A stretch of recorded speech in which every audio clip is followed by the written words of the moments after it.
SAG-AFTRA's President's Task Force on Education Outreach and Engagement webinar, Self-Tape Like a Pro with Arlene Schuster. This setup for today's presentation is introduction, presentation, followed by Q&A. So stay with us so that those questions that you've sent in can be answered at the end of the program and you can get all of the information that you need. Without any further delay, let me introduce today's host, SAG-AFTRA President Gabrielle Carteris. Hi, Pam. Thank you so much. Hi, everybody. Welcome. I hope you're all doing well and that you're safe at home. You know, we are thinking of you, and it's important to note before we even start, we will get through this together. I believe that. You know, it's our creativity, our art, which has been comforting people across the nation. Our work has taken on a whole new meaning. And before we even move forward, I want to say, I hope you're proud of the work you do. It's so meaningful. Before we get started, I also want to introduce our Executive Vice President, Rebecca Damon, and our Secretary Treasurer, Cameron Manheim. Hello, ladies. Hi, good morning. I'm very excited. So excited to have you guys here. They are really, I just have to say this in front of everybody, a really crucial part of the great work that we're doing in the union, and I'm honored to work by your side. So thanks for being here. So I know we're all anxious to get back to work. It's something actually that's been coming up a lot from members around the country. I hear from you every day with questions about how it can be done safely, when will production start back up. Many of you have probably seen news articles already about production starting up in other countries, as well as some here in the United States. So it's important to know we're working on developing protocols for the safe return to work, and we're going to have those in the near future. So please stay tuned with us. Until those protocols are released, though, the union is taking calls from productions that wish to start now. The union is evaluating each production. So I want you to know that your safety is of paramount importance for all of our members. And so we are making sure to consider that safety as we develop the protocols and guidelines that will allow us to re-enter the workforce. There's so much that is unknown about the virus, and we're taking this to account as we work with others in the industry to devise those recommendations that will allow us to resume work while doing the utmost to ensure, again, your safety and mitigate the risk of exposure to the coronavirus. So watch your mailbox for updated communications about safety and a return to work. If you have any questions about this or other topics, know that you can email us at PTEOE@SAG-AFTRA.org. That's PTEOE@SAG-AFTRA.org. Now, as always, I am very proud to bring these important seminars and workshops to you. And while the pandemic shut down nearly all production, SAG-AFTRA's courageous broadcasters have actually continued to work, bringing us and the world important information and news, and I want to thank them for that.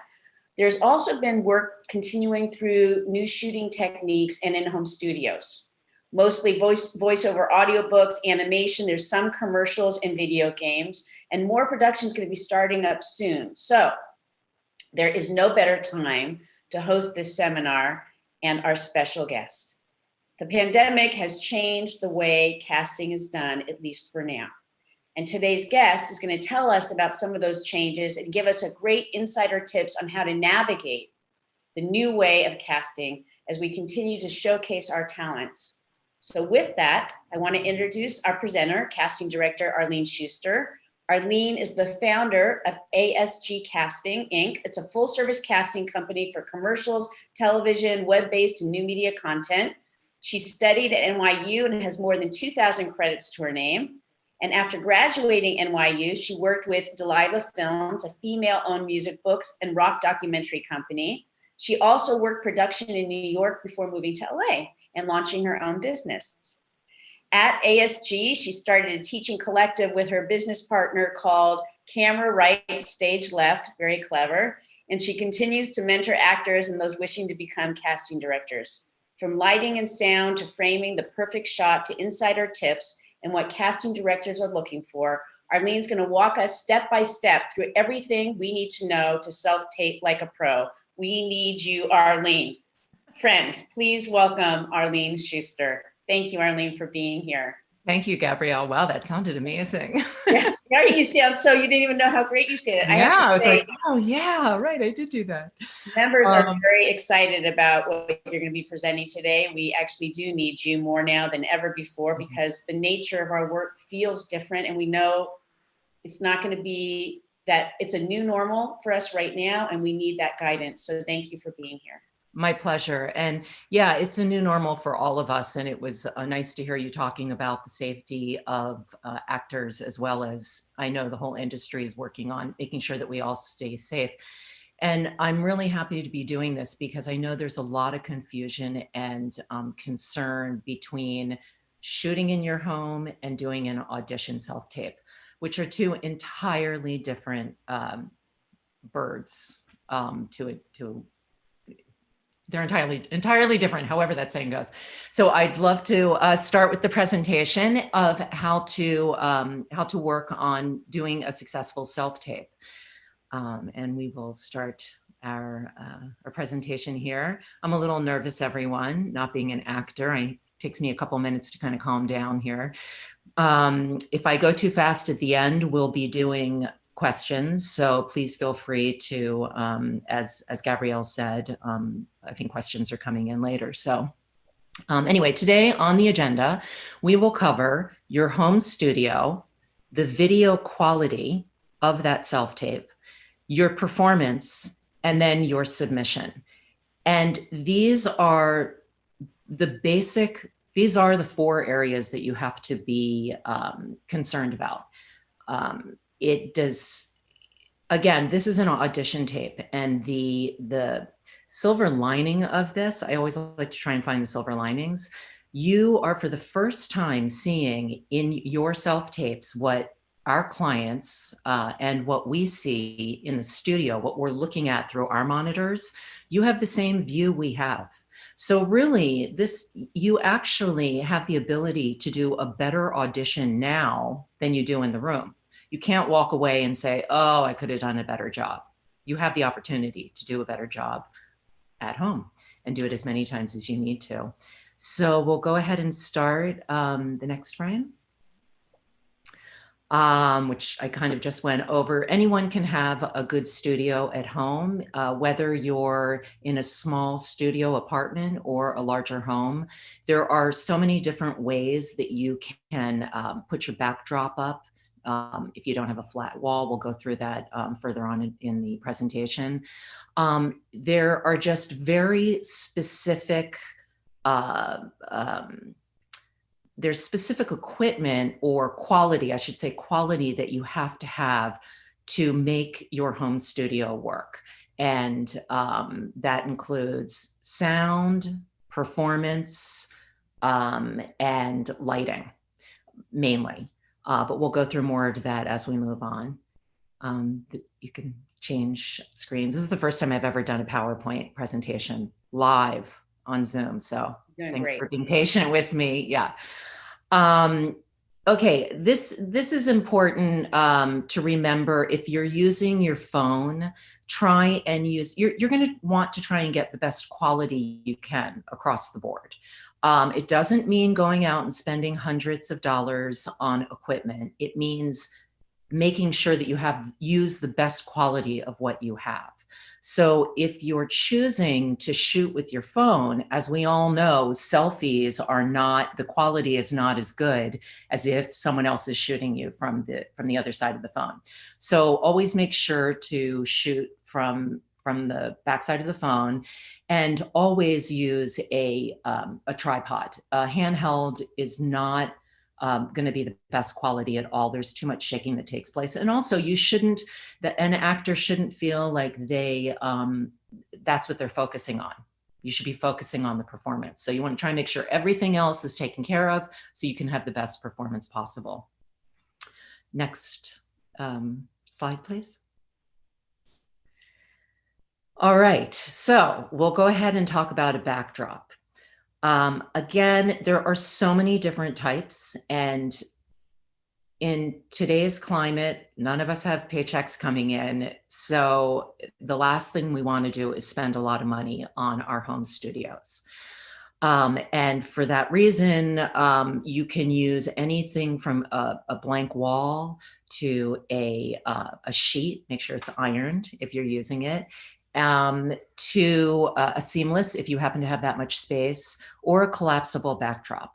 If you want to invest a little bit of money, I know for under $50, you can get a collapsible backdrop. I'm not going to promote any particular brands or specific, you need to get this backdrop, you need to get this camera, you need to get these lights, this microphone, because for everybody it's different. Everybody's scenario is different. So I'm going to be very general, and then you need to figure out what works for yourself. If you are going to do an ironed sheet, please make sure, actually, if you're going to do anything, it's best if it's not stark white. Remember, whatever your skin tone is, you don't want to either blend in, or if you have a darker skin tone and it's a white backdrop, it's going to blow you out. So just be very aware, just like you should be aware of the wardrobe that you're wearing when you go into the studio. Same situation with this. You should be aware of what colors you're wearing, is anything vibrating. We'll get into that in a little bit. But regarding the backdrop, very important to, what usually works best, and you'll notice in most studios that you go to, is a gray blue backdrop. Tends to work best for everybody's skin tones. And that's why most of us use that color. Excuse me. I also want to, as a general note, say that my area of expertise is commercial casting. However, we have done theatrical casting over the years. What I'm telling you is for all self-tapes. It's general for all self-tapes as far as the quality goes, as far as the equipment that you'll need, the process of making a self-tape. What will differ is the actual framing. Sometimes differs from theatrical to commercial. And again, I'll get a little bit more into that later and possibly into the questions after. Next screen, please. Okay, lighting. Don't overcomplicate. Definitely don't overcomplicate. If you are great at lighting, fantastic. People's expectations today are a little bit different, as we all have. I mean, I'm sure you can see it in my glasses. I have a little ring light, $30 ring light that I bought because I started to do lives on Instagram, and I thought, oh my God, I have to be like the actors. I need to look good. I feel for you guys so much. I've really learned a lot from your perspective, but you potentially may see the light, especially in people who wear glasses. It's going to be hard to get away from that. I know when I watch the morning shows, when I watch the Today Show or any news programs, I see the ring light in everybody's eyes. It's the state of today. It'll be the COVID style. We'll look back at it in 10 years and say, oh, look at the COVID style. Thank God we're not going through that anymore. But for today, it's absolutely fine. And again, there are so many different ring lights that you can get. As I said, a $30 one on up to hundreds of dollars. I actually, thinking about doing this Zoom, I thought, maybe I should invest in a better ring light for this seminar. And one arrived the other day. It's much larger, and a friend of mine had used it and said, oh, this works great for me. And I tried it, and it was horrible for me. It was the reflection in my glasses. It was overwhelming. The light was overwhelming. So again, for me, I found that this worked. So I think you just have to try out what works for yourself and make sure that it's returnable. Windows are your friend. Okay, windows can be your friend. If it's strong, direct light, it does not look great. What you want to do with your lighting is make sure that it's flat, not that it doesn't have strong, I don't want to say flat in that you can't see any differentiation, but you don't want to have strong lighting. At this point, what the directors are looking for is obviously your performance, and you don't want to be swayed by that performance. They're not looking for you to be the lighting director and throw, intense dramatic light on yourself, unless the casting director says for you to do that, which I doubt they will in a first self-tape. So really it's about everything in the screen, in the frame, not taking away attention from you and your performance. That's the goal and purpose of an audition, right? We don't want, props are great, and we'll go over that, but we don't want anything to take away. Again, getting back to the vibrant shirt. I don't want to be looking at the shirt and saying, gosh, I wonder where she got it. I want to be listening to her performance. So yes, and mind the shadows, which I just said. Next screen, please. Okay, microphones. I was talking with some of my colleagues about this and other actors, and the sound needs to be good quality. If it's not good quality, we can't hear the performance. So unfortunately, with all the self-tapes we get, if the quality, again, on your picture and your sound is not good, it's very easy to pass by a self-tape.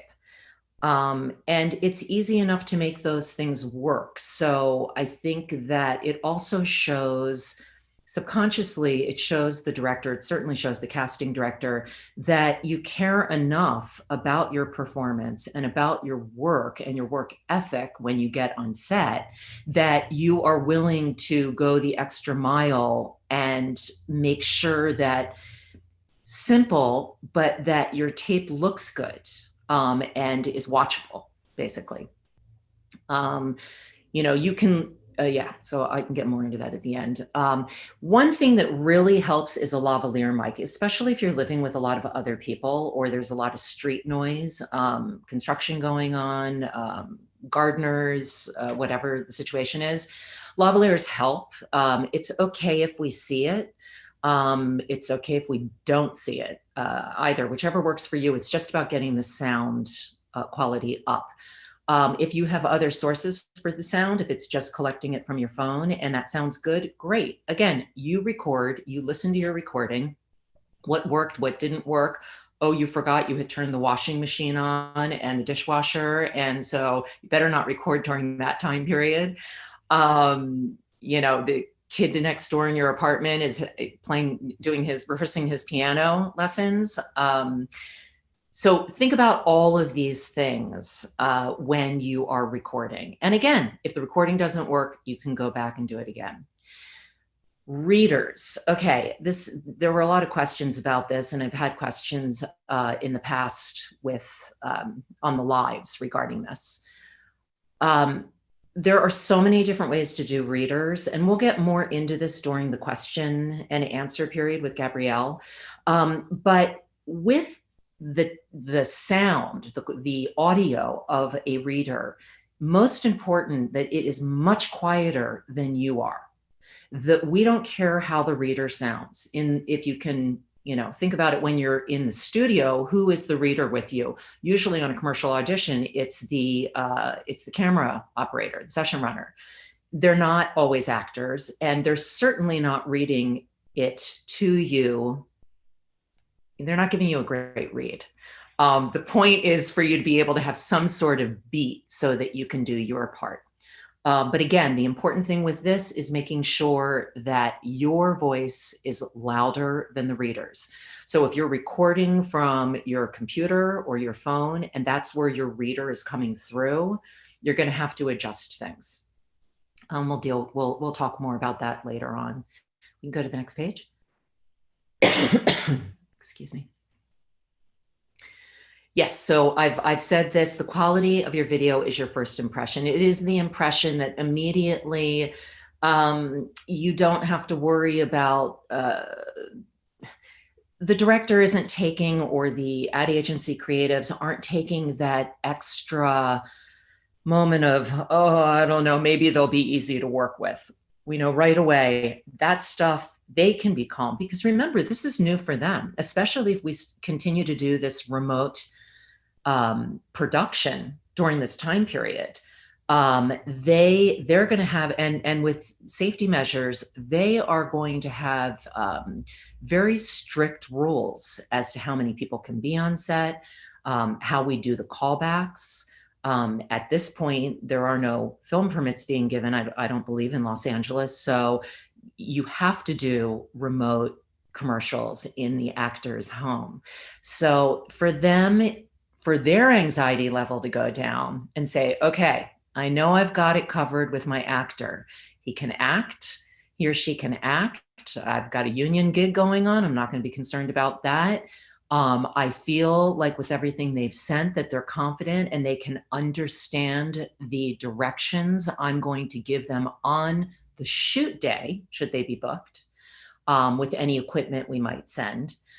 So I feel really good about that. And I feel like in an audition, that is where the director feels that confidence. So you can give him that in your self-tape by making sure that that everything is of good quality. So again, you're sending him a good first impression. Next, please. Thank you. Yes, and we went over this hand holding. Just it's too shaky. I don't think that's really the way to go on a self-tape. Now, if a casting director has given you directions to go around, this is after your audition. In the self-tape submission, they want you to do the audition, which is usually two takes. Then they also want you to include video of your location, maybe of other people that live in your home, and maybe of the equipment that you have, should they choose to use that if and when they book you for the job. That's all they're doing. They're kind of taking inventory so that they know once they see your audition and they like you, they can watch the rest of the self-tape with the other information that they've requested. And we can talk more about that afterwards with Gabrielle with the questions, because a lot of questions came in with that. That's one of those areas that's super confusing. And I think they've done it enough times. Productions have done it enough times that they're sort of getting a routine or an idea. And also some actors have already shot, so they're able to give us feedback of what their experience was. So. Okay, the next screen. Yes, and this is what we were talking about earlier, the framing. What you see in your Zoom frame is what our clients usually see. So whether it's a self-tape or a Zoom session, that's all they ever know of you. They're not, even in callbacks in the room for commercials, most of the time they are looking at the monitor because that's their view. That's what they're going to see on screen. So really, I hope people can shift their fears of this time period to actually an asset and a great time to be working out and getting better at your craft, even for your own, even for yourself. You know, I've often given little self challenges on my lives of do a self challenge, do a self tape every day. And it's only for you. It's not going anywhere. But one, it keeps you supple. So as if you've been going out on auditions. And two, it will definitely make you do a better self-tape. It's similar to athletes and, you know, exercising. If you don't continue to exercise your craft, you will get stiff and you'll have a really hard time when we actually do go back to the room and feeling really confident and comfortable because we've been out for so long. So I challenge all of you to a self-tape personal challenge for yourself for 30 days. Do a self-tape every day and see how much you learned at the end of the 30 days. Next, please. Thank you. Let's see. So this is important. The video quality is very important. And we're going to talk about framing because that's where it will differ from casting director to casting director. Always, no matter what I say, no matter what anyone else says, follow the directions of the casting director that sent you the audition. They have very specific rules. For instance, let's say I had 2 jobs that I was doing and they're for 2 different directors and I have to do self-tapes and, you know, we're going through the whole COVID process. I might give you 2 entirely different directions. Why? Because my directors or my agency have asked for the auditions to be in a very particular style. And I'm not talking about just the blocking and the direction that we want you to do. I'm talking about slating in the front end, in the back end, 2 takes, 1 take this way, 1 take that way, and that would be in direction. But phone being horizontal. Maybe for some reason, another director doesn't like them horizontal. He wants them vertical. Or he, you know, I'm just giving examples of what could happen. However, in the general scheme, most of the time for commercial auditions, we will want to see you from pretty much where I am, from the waist up with a little bit of headroom. And that is so we can see movement, hand movement, gestures. Remember, advertising is about quickly engaging with the actor on screen. And that's often with the prop. You know, if you have a phone, you need to be able to see it up here. If you have glass, you need to see it up here. Never like this, always like this. And these are things that, and if you had a table that you were working off, if I was setting something on a table, I would want to set it down here. So my product could be right there. So that is why we have the framing that pretty much, again, goes from waist a little bit higher than head. In theatrical, usually it's much tighter. And that is because they want to see you and they want to get to know you. There's a different outcome that we're looking for in those kinds of auditions versus commercial auditions. So that's very, very important. If I only saw from here up for a commercial, unless I was told by the casting director, if I was doing a job that was completely headshots and it was person by person by person, that's what the commercial was going to be. There were going to be 20 people in the commercial, and it was something about eyewear, as an example. Sure, then the casting director might say, do a nice extreme tight so we can see all the facial features. But again, that's very specific to that product. I'm talking very in general here. Usually do the phone horizontally. It is the right dimensions. Practice your blocking ahead of time, absolutely important. And pay attention to your props, which I just went over. All right, great. We can move on to the next screen.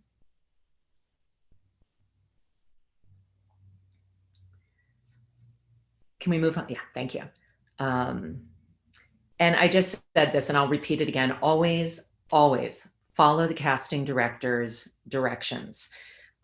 This is in studio as well. We've all seen these changes over time. We have so little time to see people. And now this is part of the casting director's challenge of figuring out how, once we return to the studio, how many people are we going to be able to see? And it's very clear our days are going to be cut in half, if not more than that. We have a sign for any of you that have been to ASG Casting or Southpaw Studios here in LA. We have a sign, I'm not sure if it's going to read properly forward or not. a little sign right here. And we love this sign. Our associate made it about, I don't know, 8 years ago. And basically what it says is when you get an audition, and this was for in-studio auditions, pre-COVID, when you get an audition, you are one of 36 actors chosen for your role that day. Just so you know, you were selected from a pool of 600 to 3,000 submissions in your pool alone. And we've narrowed that down to 36 people. So for us, how do you book the job is what the sign says: be prepared, be on time, and be professional. And don't take it for granted. And that's the same situation with these self-tapes. It's the same thing. It's a different format. That's all. I mean, I can tell you this is very strange for me. I prefer being at SAG-AFTRA offices in front of a lovely group of people and having that feedback. It's strange. It's different, but we'll all get through it. We always do. We've seen plenty of changes over the years, and this is just, you know, a little change we need to make. I will say that self-tapes will become part of the norm. And for how long, I don't know. It doesn't matter. They've been theatrically, they've been part of the norm for ages. So it's a good thing for you guys to know how to do it and master it and feel comfortable anyway. But the reason I'm talking about all of this on this card is because you always need to follow the casting director's directions. And in the studio, there have been many people who come in and they just don't listen to us. They don't watch, they don't look at the copy the night before. They are relying on the cue card, which is always there. But I can tell you the audition of the person reading the cue card because they've never looked at the copy versus the person who uses the cue card as a tool for them will not get the job. It's a complete disengagement. And these self-tapes show you that disengagement. When you make your self-tape, you will understand right away why a certain performance gets a callback and the other one doesn't, and what performance potentially can book the job.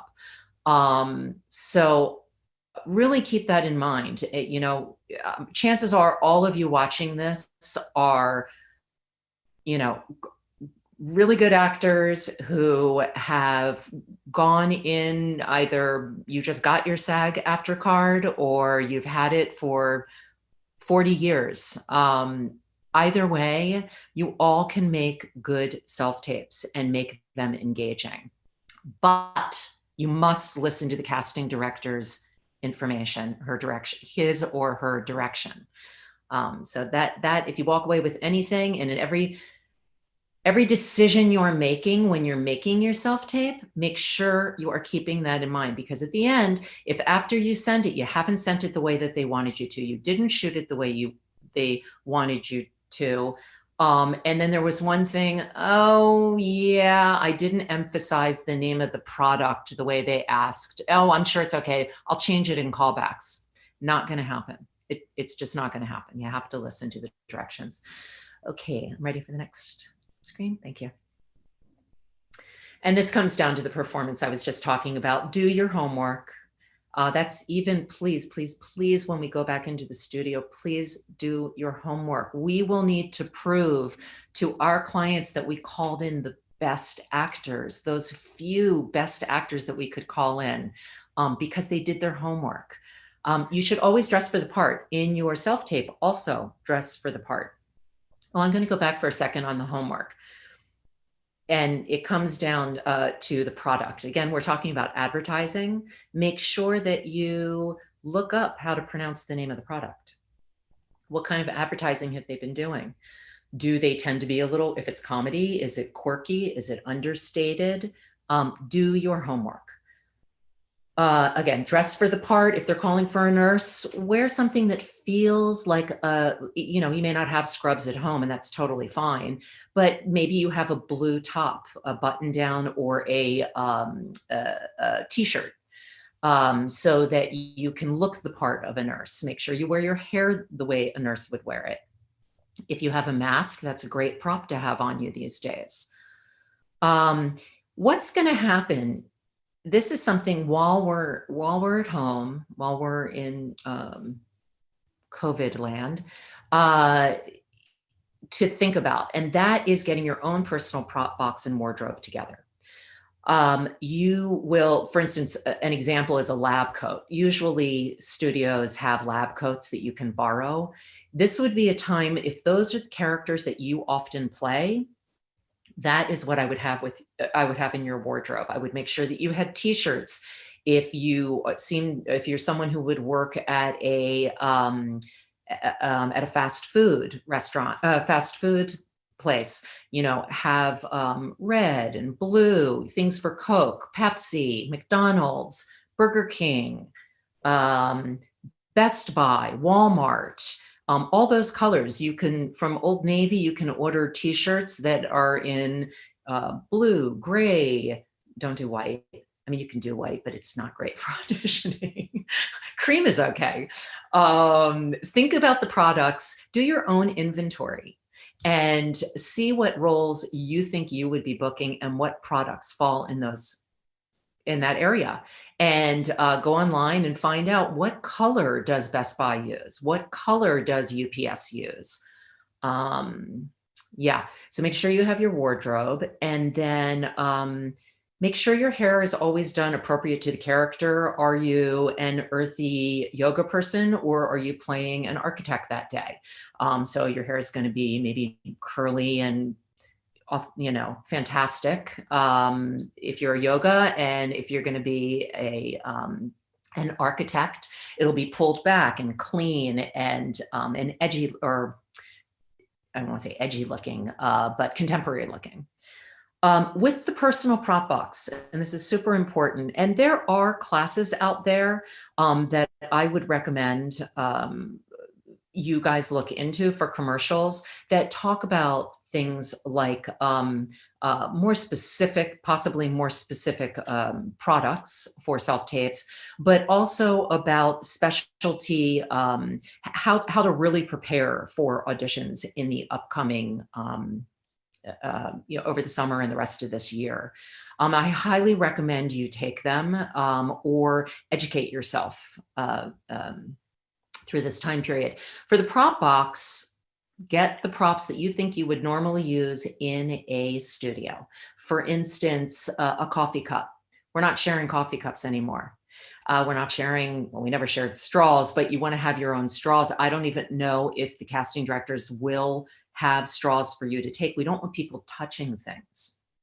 So make sure you have all of that. And another little thing I just want to throw in here, when we do start going back to the studios, make sure we are going to have very specific safety rules. And you will need to make sure that you have masks and gloves and your own personal sanitizer. Although we will have them, these are things that you should carry for your own benefit, as well as, of course, for everybody else that's working there and everyone else that's auditioning. And lastly, on this page, do as many takes as it takes. I've mentioned it several times. One of the silver linings, for the first time you see what we see. And if you do a take and you don't like it, do it again. We often request 2 takes. And if you did 2 takes and you like both of them, but the second take was better, put that first on the self-tape, because we only really watch the second take if we liked the first one and we want to get a little bit more. I mean, often we watch the first one and we go, great, call back, that person's great. We never even watched the second one. But if, for instance, it's comedy and you've shifted it a little, or your emphasis was in a different place on the product name, if it was wall-to-wall copy, then we'll want to watch the second take. But it's always better to have the best one first, and do it as many times as you need to. Okay, next slide. Thank you. Yes, as I was just saying, use this time wisely. It's really, I would require yourselves to, spend an hour a day to educating yourself in your craft, and whatever that means. Again, getting together your prop and wardrobe, getting your studio a little bit more where you feel comfortable with it, so that if an audition comes in at the last moment, you know exactly where to put little pieces of tape down of where to put your lights if you have, or your tripod if you have several different lights and not just one ring light. Mark all your places, just like we do in the studio. It is more work, and it's a drag that it's more work for you. But I think we're all trying to figure out how to be successful and show that we will prevail and we can work no matter what. Next slide, please. Self-tape every single day. And the next one, please. It's kind of strange because I don't have them in front of me, so I don't have the order. Be ready for the call. We just talked about that. Great, and we can move on to the next slide. Okay, so for your submissions, slating's a funny one. Most theatrical tends to want you to have the slate at the end. Commercially, we tend to want the slate on the front end. That's what we do in the studio. So that's what our directors and our agencies are used to seeing. So I would say, unless the casting director tells you a specific way to do your slating, if they give you no direction, just be natural, have the slate on the front end of the self-tape, and it's their first impression of you. And this is just like it is in the room. So, you don't need to be overly friendly. It's professional. It's a job interview. These auditions are job interviews. So just a really quick, hi, my name is, and that's it. Cut. Then you do your next 2 takes. So your self-tape should basically consist of a slate. Again, unless the casting director has told you differently, a slate, take 1 and take 2, and you're going to clip them all together. I've looked online, I was telling, again, on my lives, I was telling the actors and people watching, just do this. It's no big deal. And I was like, you know what? I've never made a self-tape. Maybe it is a big deal. So I decided I would do my own self-tape. And for me, what worked best, so that I didn't have to get into the rigmarole of QuickTime or any big programs, iMovie wasn't working for me. I ended up downloading an app, and there are several, and you can do it for free. And I just popped those 3 clips in, and voila, I had my first self-tape. And so I realized it was doable. I was actually able to put my name up on it, which was really nice and great for us, because it was another labeling technique that worked for the casting director. Is what happens for us.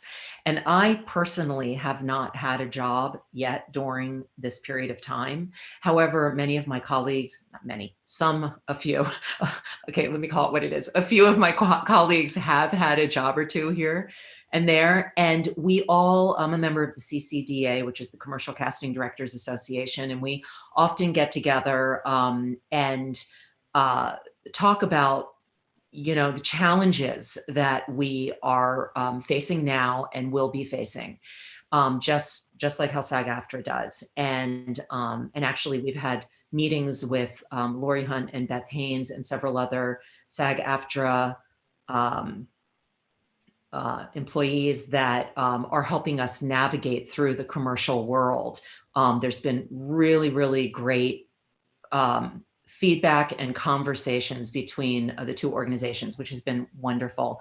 But anyway, one of the things that some of the people have brought up is the amount, and we know that this is logical that it's going to happen, the amount of time it takes for us to now do this process. So I know that self-tapes are a drag for you guys.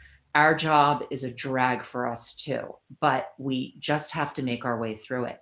And one of the things that came up was redirection. And in some cases, the self-tape was sent. They really liked the person. It was not a good self-tape. It was not, it wasn't directed the right way. And I know that's hard. I mean, that happens to us all the time in first auditions. We, the casting directors, assume how we think the director and the creatives want the spot to be, but we've miscalculated it a little. The comedy isn't in the right place, or it's a workshop and they've realized whatever in our first auditions didn't work and we had to change it for callbacks. That's why callbacks change all the time. Well, it's in this particular case with first auditions, sometimes we really like somebody and we think they're perfect for the job, but we need them to be redirected before we can even send it to the callback. And so that was one issue, and that takes a lot of time for us to go through all of that. Another thing, hopefully I stayed on track with that. If I didn't, we can readdress that in callbacks. With that, the labeling is very important, because if you don't label it with your name, we or our assistants, we've got to put it all together on a link that will look exactly the same for our for our clients. So if it's going to take us extra time because we can't download it because it's too big, or something's not working, then we will just put that to the side and end up only looking at the ones that work. So just be aware of that, and try and practice. Maybe put it up on whatever service you're using. There are a couple of different big services, and send it to share it with a friend and see if they were able to view it properly and see if the labeling looks right. That's your homework. That's the homework you can do. You have the ability. You're not all alone in your apartment, even though it might just be you in your apartment.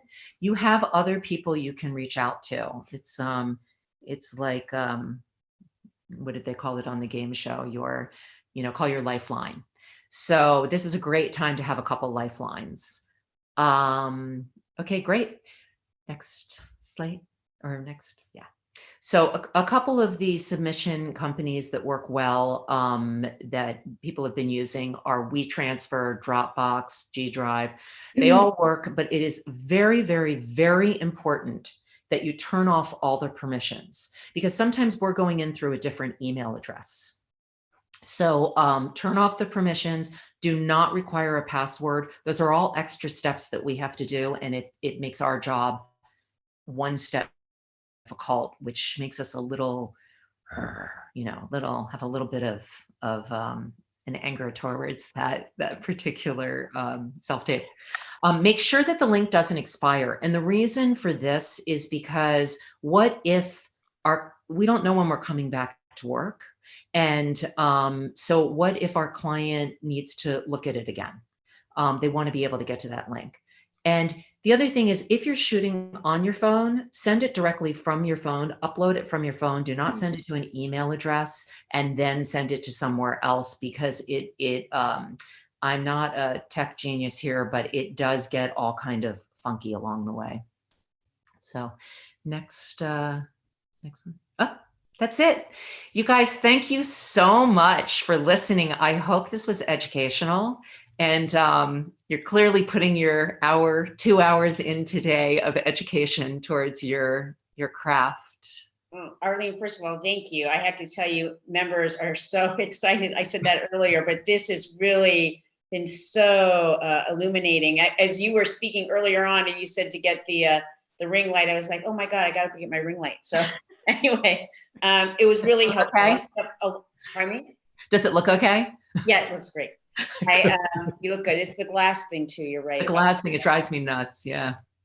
I wanted to say I have several questions that have been coming in, so I'm going to give those to you. We also have some that came in earlier, but I first of all want to say thank you for the challenge. The idea of giving us something every day that we can do, for this 1 month to self-tape so we get better.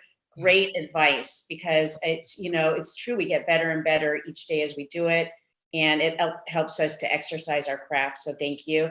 You said something earlier that I just wanted you to share, if you don't mind. You said to me, I think before we had started, that a lot of the auditions you're seeing are union. Yes. So as I mentioned a couple times, I started 9 weeks ago, I started an IG Live because, you can imagine for us, I'm going to get weepy. It's just as hard because we live with you guys all the time. You're in our facilities and you are our family. So I started, I can't believe I can never hold it together. So anyway, I started the Instagram Live and I was able to at least be able to speak with, through texting or whatever it is, with actors that were out there. And oh my God, I just forgot the question you asked me. No, it's okay. About the SAG thing. Yes. So I started having interviews with people 2 weeks ago, and two amazing talent agents, Rachel Fink Richardson from SPV Talent and Chaim Magnum from Lemon Lime Talent Agency. And when I spoke with Chaim last week, he said he had just booked a job. A couple of his talent were on it. And he mentioned in the live, he was so excited because he's seeing far and few between jobs. That's an overall statement. Union, non-union, they're far and few between. But he was seeing that there were some decent union jobs. And he was excited because he felt like the directors or the ad agencies, the directors always want to work with union. The ad agencies and the clients didn't want to hassle working with non-union talent. To walk in and not have to worry about the performer knowing their craft was one thing less to have to worry about, because now with Today and remote shooting, they know, as I think I said in the presentation, there's a big difference between self-tapes and actually shooting in your house. And what he said is on the shoot that he had just booked, they were actually sending an entire kit. And, we've seen it on American Idol, and we've seen it on The Voice, that they're all sending kits. And then the actor has to spend a day working with production and figuring out how to set up everything. And so he mentioned and said that he was kind of excited because as an agent, he was watching a lot of union stuff that he felt was that it was going to be more on the union side of things, because it was one less thing for production to have to worry about. I thought that was great. Yes, yay. Yeah. I just wanted everybody to hear that, because it makes, there's a lot of anxiety around the idea that, is it now just going to be all this non-union? And they don't realize how essential, a lot of our members aren't realizing now more than ever how essential they are in terms of being professional. So thank you for sharing that. Yeah, now more than ever. And I really feel, I've been on a couple Zooms with ad agencies and production companies. And, I think, and I'm sure with what you've heard as well, come the fall, people are really going to want nice spots. They're going to want nice content for, television and film. They're going to want to see heartfelt, good performances that they can get engaged with. So knock on every piece of wood. So I have actually a lot of questions here, and I know that we only have you for a short period of time. Yeah. So you are amazing. I'm going to be asking questions that were sent in, and then I'm going to have, I know Rebecca has something from New York. Cameron has some other questions. So we're going to kind of go around. But the first question that I want to ask you is, since the days of the pandemic, we've really had to adapt some new skills if we hadn't already. Self-taping auditions like you just did. Some of the requirements have seemed extraordinary to myself and many of my contemporaries. Can you address this? Some requests state that you have to prove that whoever who is helping you tape your self-tape, which right there is a clue that they might want more than a self-tape. does in fact live with you and has since the quarantine began. So that's a question to the person who's taping you. I get it. No one wants to go, you to call in a pro who comes over to your house sweating with fever and popping pain and flu pills because they don't want you to get sick. But they went on to explain all the camera and lighting equipment and the various settings they want you to show off in your audition as well. Seems a bit extreme to many of us. Can you just ask that actors have a smart camera phone, a ring light, a backdrop, maybe a light to shine on the backdrop and then call it a day? Or are we going to have to jump through everyone's very specific hoops for each audition? Thank you for addressing this. Okay, great. Yeah, that's a great question. I think I talked about some of that, and I think it's very important to understand there is the audition, the self-tape is the audition, and there is the shoot itself. We're all trying to figure this out at the same time so we can all be working. And so it will go through so many different versions. Week by week, it's changing. Day by day, I'm sure it changes. It certainly did at the beginning. So for your self-tape, yes, absolutely. You can do a self-tape the way you always have, the way we've talked about today. If you are using a tripod, if there's not another, even if there's another person in the room, use a tripod. So it's stable, or your computer. And a reader can be done, in various different ways. What they're talking about, I feel like it's important. If that job is asking for a bunch of requirements, like the only people that can work on this job is if you have this equipment, that is not the job for you. It's okay. It's just, it's not the job for you. Right now, these are the requirements of that particular job, that ad agency. And you shouldn't feel bad about it. It's just, it's not yours. If you, are you saying who the people are that are sending it, or we're not worried about? Okay. No, some people are putting down who they are. Okay, great. Sharing with them and not others. Okay, great, good. So yeah, so so I would say, please do not stress out. To say, are they asking too much?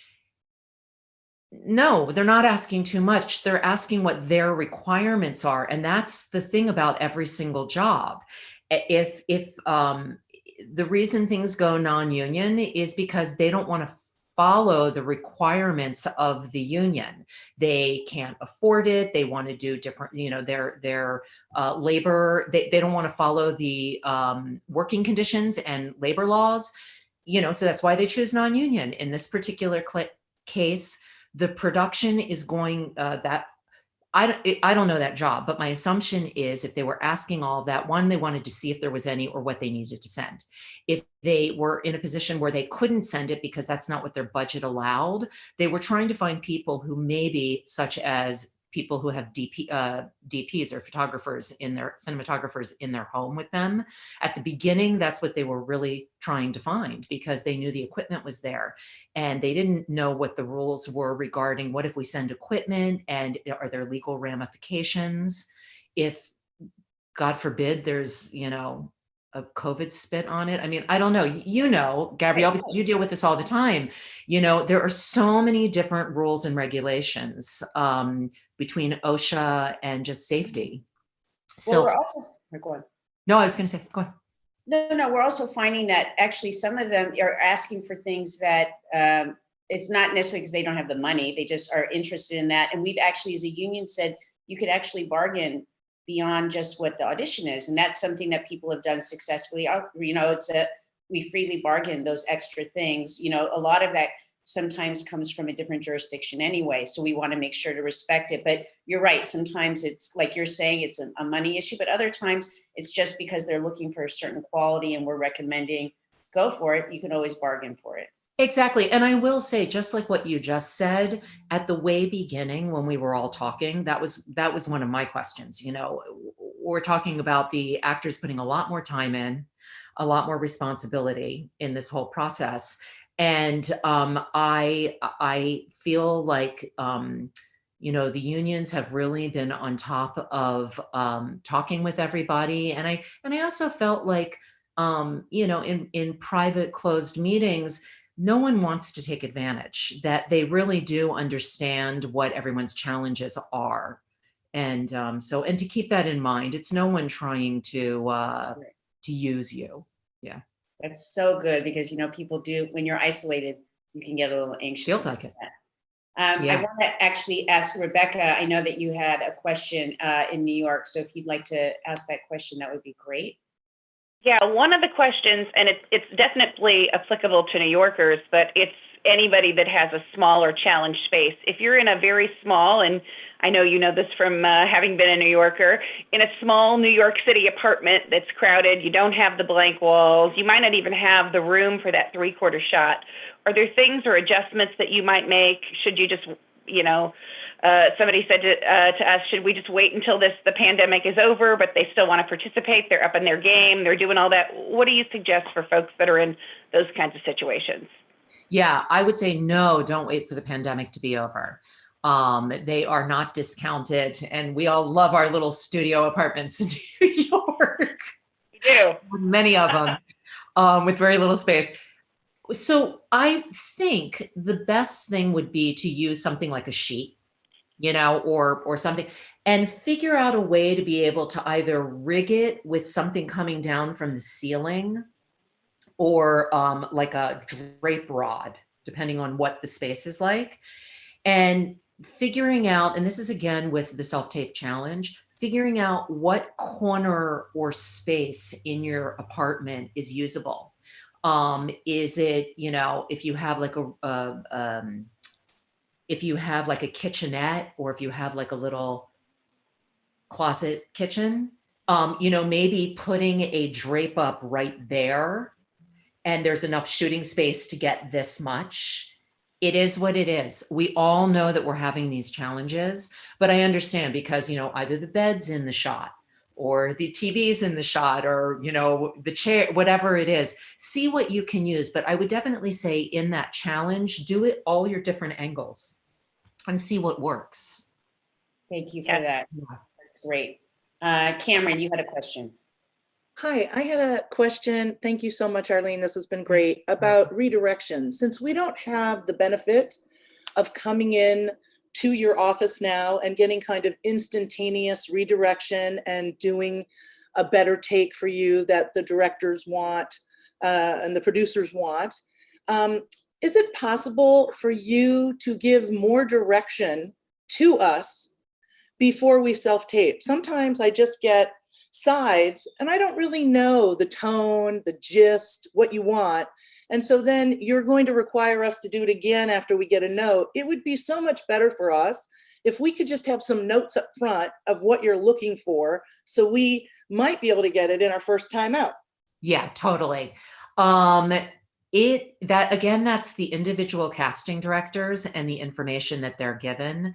I know for the CCDA, we've talked about this and about being more specific with the direction. And so on the commercial end of things, we are trying very hard to get the two different sides of that it could be interpreted. Because yes, it can always be interpreted differently. For theatrical, I actually don't know how much theatrical work is even going on right now as far as casting goes. But it might be something that would be good for the CSA to, maybe I'll try and send an email off to people that I know that are in the CSA, and for them to address that, because I know it's challenging for you guys. And so, yeah, but as far as commercials go, and I know that I saw a question that someone had asked at some point about the misinterpretation from casting director to agent to actor, and how the agent will not send the self-tape if it is not exactly like off book, if it's not exactly the way they want it, so that we, the casting directors, won't even get the opportunity. And they were a little frustrated by that. I think that, I would say for commercials, if you find that you receive a breakdown that is not giving you the information that helps you be able to direct yourself, then I would ask your agent I would, in an email, specifically put the verbiage that you want sent to the casting director of what you're having issues with, and see if either you can have a conversation with them or if they can send you specific directorial information. That's probably the biggest hurdle, quite honestly, on a performance level. So I understand that being an issue. And I also want to add into that regarding commercials, what's happening is in callbacks, should it have been incorrectly if you directed it in not the direction they were thinking, but they like your performance anyway. I mean, the great thing about commercials is if they like your performance, they'll redirect you in the callback. We're doing Zoom callbacks. So it is live. And we also, just another thing which I want to mention, which is being worked on by a couple different people, we are trying to do first calls live as well. It's something we've done for years with real people casting around the country. Like if we're doing, American Airlines employees, or, so real people, and we have to pull them in from Dallas or from Chicago or from wherever. So we're familiar with doing the process. It's not new to us at all. And when this did first start, we had a SAG-AFTRA member that we called on to, and a good friend of mine, who we called on to have her run us through this to make sure it kind of all worked seamlessly with a particular program. And it did. It had its, ups and downs, and we all had to work. This was months ago. It was weeks and weeks ago. So everybody's working on it to get it tweaked properly. But I thank you for bringing that up, because that is and will always be the challenge. So I think we just all have to work on it. But commercially, CCDA has really tried to put it out there that we give more direction to the actors.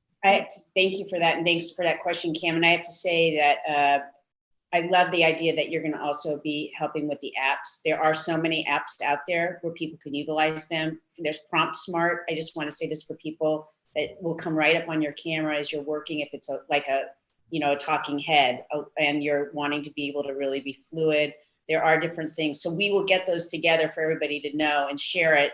And one of the things I just want to come to, we talked about this earlier, but I know this is primarily about commercials, so thank you.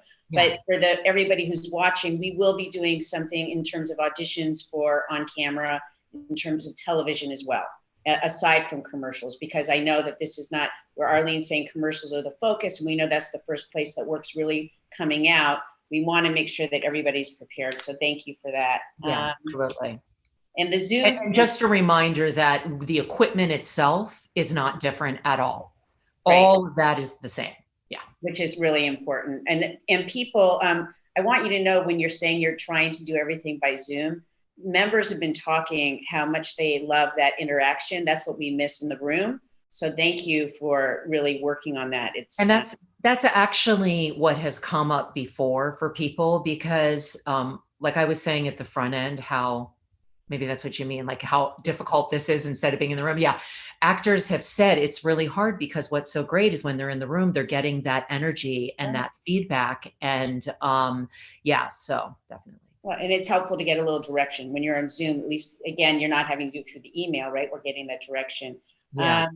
So this was regarding readers, was a question that came out. It says, worst case scenario, I need to submit an audition, which is a dialogue, but I have no reading partner, or my only available reading partner is someone of the wrong gender who cannot act.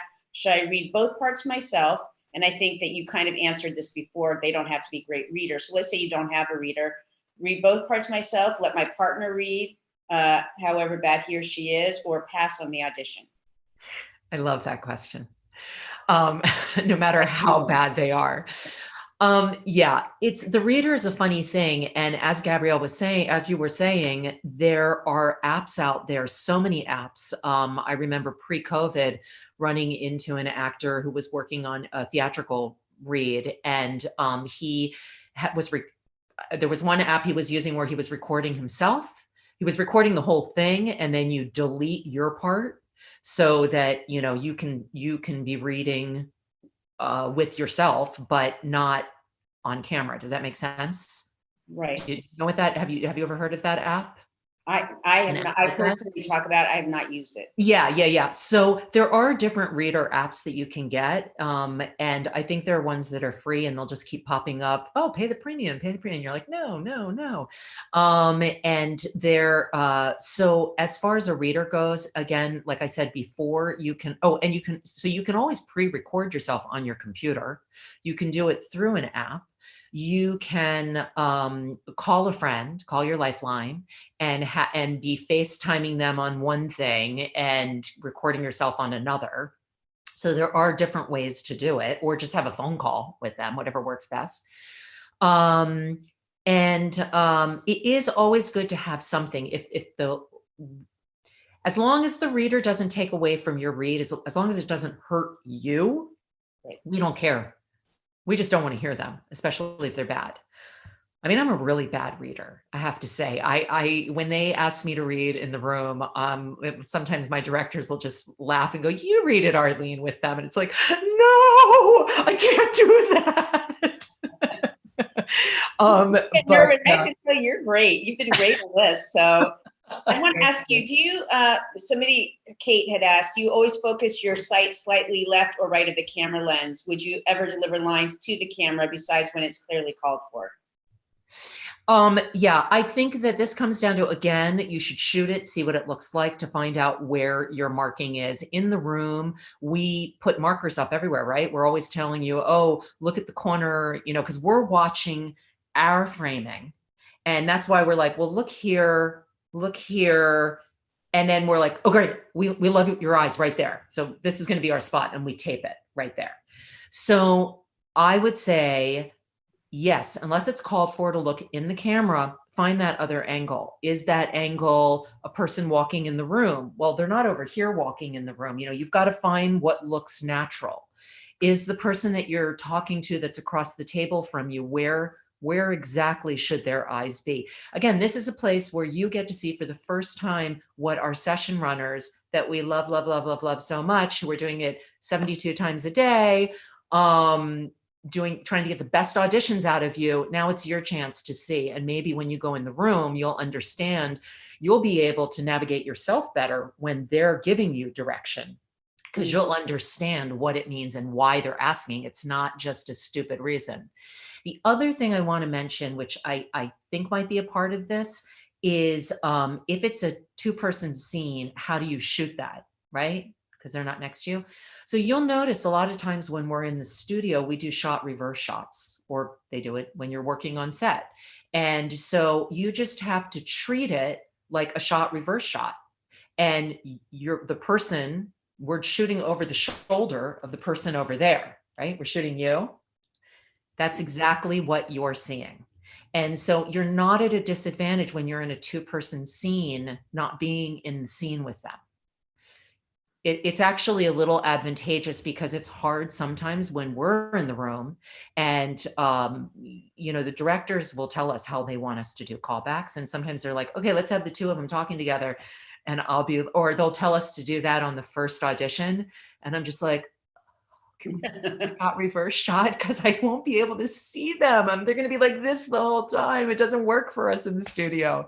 So anyway, again, silver lining for you guys. I was going to say another silver lining. Yeah. I have here there's Amanda Schoonover wrote, I have a very high success rate of booking a job when I'm in person at the casting director's office, and a low rate of booking when self-tape. How can I own the room when I'm not in the room? I'm unsure how to get my personality to shine through when I only have 10 seconds to slate. I'm very worried that more and more casting will be done from self-tapes.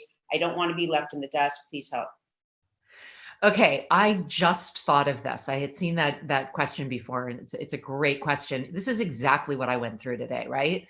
Doing that whole presentation on the front end, none of you were there. Like now you're there, and I'm comfortable, and I feel like we're together, as much as we can be. And it was really hard, and I didn't have any feedback. So I think maybe a really good exercise would be, along with the 30-day challenge, create a Zoom with your friends and put just 3 or 4 people on the screen on the Zoom and do your audition that way. And these are things, quite honestly, that a lot of classes, virtual classes right now, are working on. It's that comfort level and that understanding of how to use the framing. And I know it seems silly, but it's really important, and it does transfer to the room. So it's not wasted information, but it's much more one-on-one.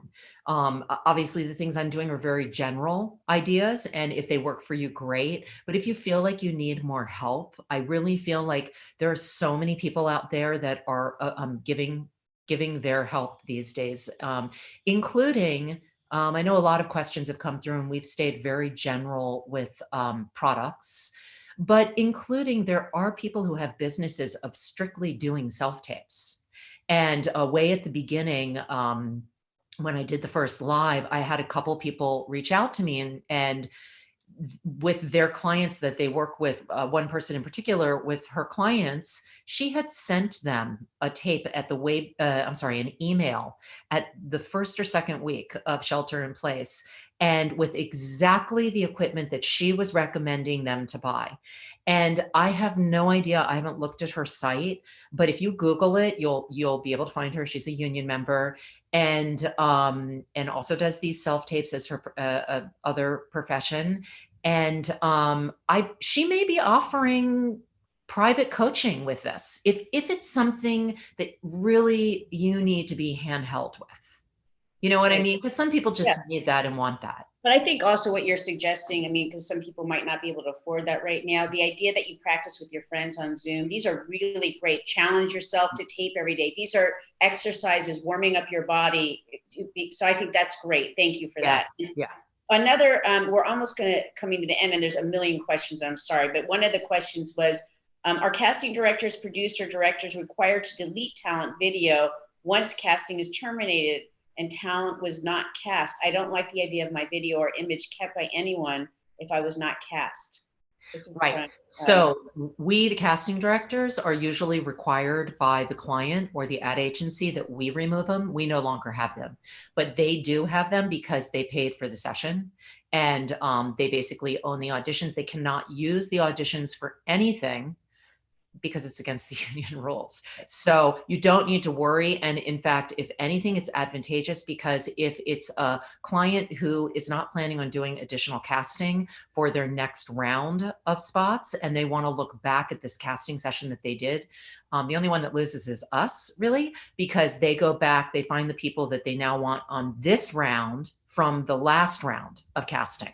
Right. And then we just give them the agent information, and it moves forward. And I want to add to that, just for members who are watching and have that concern, if that happens, if you ever see an audition that you've done that's been put online, you should report it to the union, and we'll be able to go and follow up for you. We've done that in the past. That is not material that's supposed to go public. It was not paid for that usage and not approved by you. So that's important. Before we go, because I know we're coming near the end, and you've been so amazing. I'm a big talker. I'm sorry. You're so good. No, this was stuff we need. We're going to be doing more of this again. I want everybody to know we will be looking at all the different ways that we have to audition and reach out to be seen in our work. But before we go, I wanted just to touch base real quick, Rebecca, if you had any more questions, or Cameron, and Arlene, of course. And I wanted to just say one thing before Rebecca and Cameron. If everybody, I would love it if you would follow me on social media, follow ASG Casting. And I do have IG lives that are up there that are saved that you can absolutely look at. And there are a lot of questions that came through here have already been addressed. And I'm doing another one tomorrow with one of the directors that I work with all the time, Matt Smuckler. And so I'm hoping to get a really great interview of what's going on their end. You're So great. ASG Casting, Instagram and Facebook. Okay. All right, everybody heard that. So if you guys have quick questions for Arlene, please feel free. If not, don't worry, but Rebecca? Yeah, Gabrielle, thank you. One of the things that has come up, and it was so touching to see the love that you have for all of us as performers, and that is a shared community, and people are really missing that right now. And I think that hits every stripe of life, but the real question comes, there are senior performers who feel more isolated and less in touch because the technological elements may or may not be harder just because you weren't an early adapter in your life. And so do you have advice specifically for senior performers who are sort of struggling in this? I know that Gabrielle has talked about the idea of doing other different things where we can have real one-on-ones in the future through the PTEOE, but do you have some advice right now for folks who are really sort of struggling with all of this being new all at once?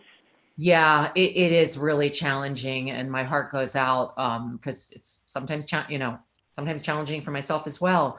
I think if they can find someone that they know that is younger and more adept with it, whether it be a grandchild or a relative or an actor friend or someone, they've worked with, that would be my first suggestion, and see if they can start. I always talk about it's important for actors to have their community, no matter what. We all do, right? And even when you're just coming here straight from college, you need to find your people, whether that's Groundlings or Beverly Hills Playhouse, whatever. I don't even know if that's still around, but wherever it is, you have to find your people. And I think that speaks for the older community to find younger, so that part they don't need to feel anxious about. And then also really confide or be honest with your manager or your agent with what you feel your shortcomings are in the technological end of things. My friends who are agents and managers have all been amazing with their older clients, and they've gone and done really one-on-one stuff with them over the phone. So it's not impossible and it's scary, but do it, because we need you represented in commercials and in television and film during this time period. So you are an integral part. No one will expect you to have all of that equipment that probably was on the list of requirements for shooting the commercial. No one will have that expectation. So, yeah. Great. Thank you for that. And I think also this goes to what you said earlier as well, Rebecca, they should practice. They should practice. They should practice. We all have to practice. So it's no matter what our age, I would say that's a great piece of advice as well. And we will do some kind of webinar in the future, one-on-ones or something to help members specifically. Cameron, do you have a question? No, I've already signed up for your Instagram. I can't wait. Thank you. Session and keep practicing. Practice is the only way to get good at this. Yeah. And you know what? It's another silver lining. It's going to make the union stronger, which I feel like all the unions are going to get stronger, which I'm kind of excited about. But it's brought us all together and made us realize how important this community is and what's important about all of our jobs, and I think that, wow, if that's what we walk away with, okay, that's what we walk away with through this time. That's great. Thank you so much.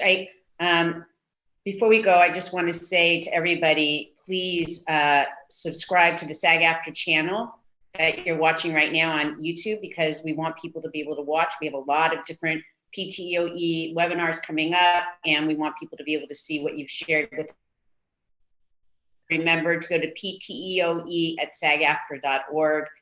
as well as Arlene's site. We want to follow you. You are amazing. You really do a beautiful job.